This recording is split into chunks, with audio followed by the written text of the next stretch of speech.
Indoor air quality. It's one of those things that you hear talked about, and probably up until about a year ago, you didn't really care too much about. But now that we are spending so much time indoors, in the same room, doing the same things day after day, indoor air quality feels a little bit more important than it used to. And that's why in this video, I'm gonna break it down for you. What does it mean? How can it affect you?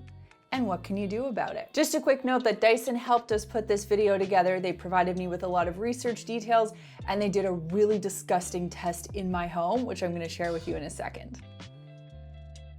Dust is a complex matrix of microscopic organic compounds, the main composition of which are hair, skin, bacteria, viruses, pollen, dust mites, and dust mite feces. Dust mites can produce up to 20 fecal pellets in one day and can remain airborne for about 30 minutes. Now, dust mites themselves, while they aren't attractive to look at, are relatively harmless. But it's the dust mite feces that contain the allergens that so many people are allergic to. So when you say, I have a dust allergy, you actually have a dust mite feces allergy. So when we think about indoor air quality, we're not only thinking about dust mites and dust mite feces and that matrix that is dust, but we're also talking about VOCs, or volatile organic compounds, which also have a major impact on indoor air quality. These gases are given off by common household products like paint and varnishes, cleaning and disinfecting products, drapes, fabrics and insulation, plywood, particle boards and glues, perfume, hairspray, copiers and printers, and the list goes on. So again, the more you're in your home, the more that indoor air quality really starts to matter. And while it's not something that you would visibly see or physically feel right off the bat, it is something that over time can really affect your overall sense of well-being. Because Dyson knew I was interested in air quality, what they did was they sent me some sample containers and they had me vacuum a couple of different spots in my home, my mattress and our main living area with the V11 outsize that we have. And I had to start with a completely clean bin for both jobs, and then I had to empty the contents into the jar. Then I shipped them off across the pond to, I'll tell you exactly where they went, the London School of Hygiene and Tropical Medicine. They got these jars and they put them under the microscope, checked them out, and sent me a full, how many pages is this report? 7-page report on the contents of the dust in my home. It was disgusting, and frankly, I don't recommend doing this yourself because ew. Let's dig into this report that the London School of Hygiene and Tropical Medicine sent my way.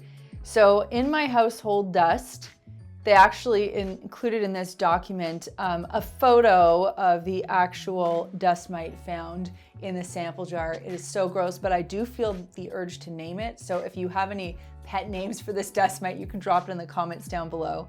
What they did find, they found 1 full dust mite, 4 dust mite legs, 5.08 grams of total dust found in our living room sample. And guys, like, we vacuum pretty regularly, so this number surprised me because I think we vacuumed maybe a day or two before this, but it's amazing how quickly dust generates. And 5.4 grams of total dust was found in our mattress sample. And what's ironic about this is that we just had filmed our mattress cleaning video a few weeks beforehand. We just vacuumed ours and there was already a buildup of dust. That, and we have a mattress protector. I don't know where this stuff comes from, but it's there. The next thing I saw in the report was the page about mold bacteria and viruses that they found.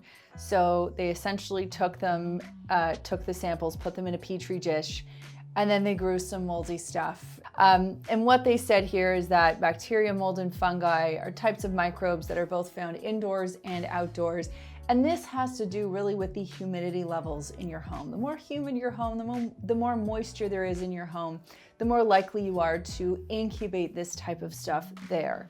So these airborne spores, they can settle in your home and develop with the aid of moisture, and that would lead to mold or mildew, which is why the humidity level in your home also affects the indoor air quality. Now, the ideal humidity level is about 45%, and the other tip that they pointed out to me, which I found really helpful, was to air out your bedding. So I know there's that urge to like make your bed as soon as you hop out of it, and we've talked about that for years on the Clean My Space channel, but we're actually learning that in order to starve these microbes, what you actually want to do is allow things to air out a little bit before you make the bed. You want the bed to be dry before you make it up.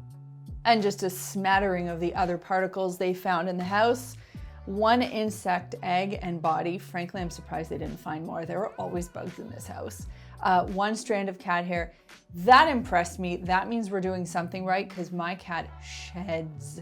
And a petal from a flower, leaves, because we have lots of plants, and bread. And they also point out how important it is to be on top of pet hair and dander, especially if you feel those allergies set in when you're indoors for a long time. So now that you have a good idea of what comprises indoor air quality, let's talk about how you can make it as healthy indoors as possible. Dust, being a key contributor to indoor air quality, tells us that dusting and staying on top of dust on a regular basis is key. Now, I have said this for years. I'm not necessarily a fan of sweeping because it kicks up the dust while it removes the larger debris on the floor. It doesn't actually do anything for your indoor air quality. So if you are going to be cleaning a surface, whether it's a floor or some upholstery, get a good quality vacuum with a HEPA filter that will actually remove these particles from the indoor air environment and shoot out clean air on the back end. Next up, whenever you're doing regular manual dusting, whether it's of a surface or a floor, make sure that you're using something with grippy microfiber that's actually sticky and attractive to dust instead of a cloth with a weave that doesn't necessarily grab onto and hold dust. Mattresses are another huge repository for dust. We actually have a whole video about how to clean your mattress. I'll link that for you down below, but please think about vacuuming your mattress with a HEPA vacuum cleaner more often than not. The American Cleaning Institute's 2020 study found that 25% of those surveyed stated that their bedrooms were where they focused most of their deep cleaning attention, while 19% of respondents admitted their bed linens were some of the dirtiest items in their homes. Mattresses didn't even make the list of areas that people considered cleaning. If you're a pet parent, and I have a Siamese Himalayan cat who is gorgeous and sheds like crazy. It is so important that you clean not only the soft surfaces like pet beds and their favorite blankets, but also hard surfaces where their hair and dander can land on a regular basis. Best way to do that is to vacuum using HEPA filter, but also to make sure that you're grooming your pet on a regular basis. What I found interesting was the document that they sent through to me with my test results. They also included some global results that they did in a study where they took 61 samples from homes just like mine around the world. And of the 8 things that they shared, 3 of them were animal related. So if you are someone with pets in your home, it will greatly affect the indoor air quality of your home. Ventilating your home properly can also help to improve indoor air quality. If you think about it, by letting fresh air in, you're also pushing out indoor air pollutants and allergens. Be mindful if you live in an area with a busy road or a highway or something that's close to a production facility, a factory, something along those lines, of the times of day when you're opening your windows so that you want to make sure you're getting the most fresh air in. You actually don't want to be letting more of that stuff in than you are out.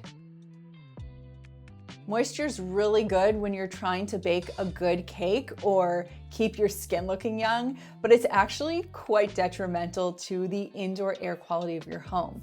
Dust mites and mold love the moisture. So you want to make sure that you're managing your indoor moisture levels by using a dehumidifier in those humid, warm months, and a humidifier in the colder months, frankly, is better for your skin anyway. But you want to keep your humidity levels around 40 to 50%. You also want to be mindful of those humidity levels if you have hard floor surfaces in your home, because too much humidity isn't great for hardwood floors. So make sure that you have a good understanding of what's inside your home and then manage your indoor moisture levels accordingly. Maintaining your HVAC system at home is important, whether it's vacuuming vents and air returns and making sure that there's no furniture blocking them so that they can easily exchange air is really important. And one of the things we talk about as a rather boring seasonal job, but it is really important, is simply changing out those filters. And you want to do those at the change of every season or 4 times a year if you live in a climate like mine where we get all of the seasons. Either way, at every quarter, whenever it is for you, wherever you live, you want to make sure that you are changing out those filters.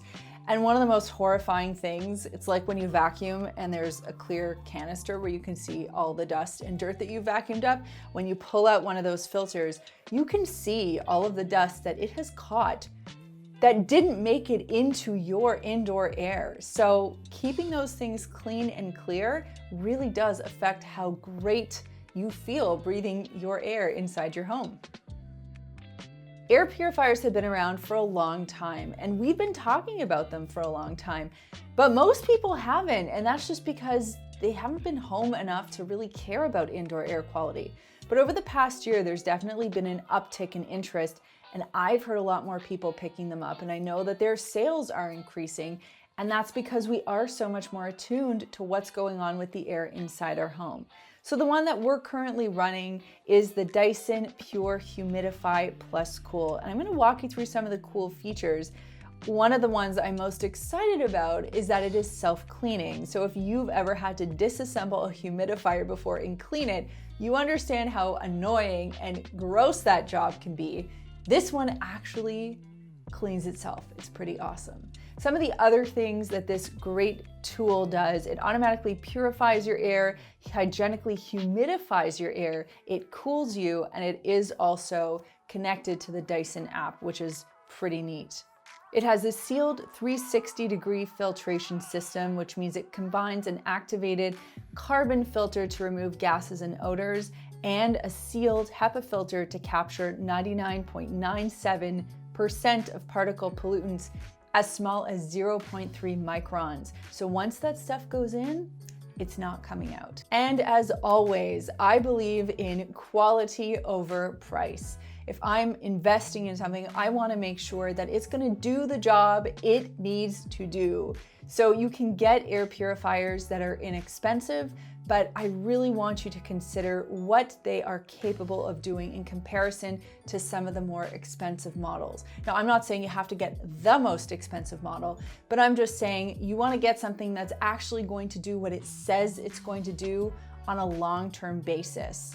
You also want to be mindful of the type of maintenance that your air purifier will require. Make sure that you understand how that works and maintain it regularly so that it will do what it says it's going to do for you.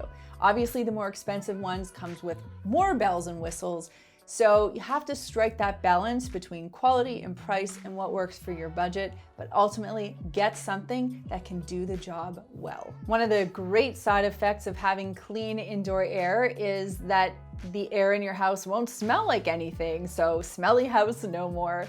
If a smelly house is an issue for you and you don't have an indoor air purifier yet, you can check out this video, which walks through some great ways that you can make your home smell cleaner and fresher. If you haven't done so already, make sure that you subscribe to the Clean My Space channel.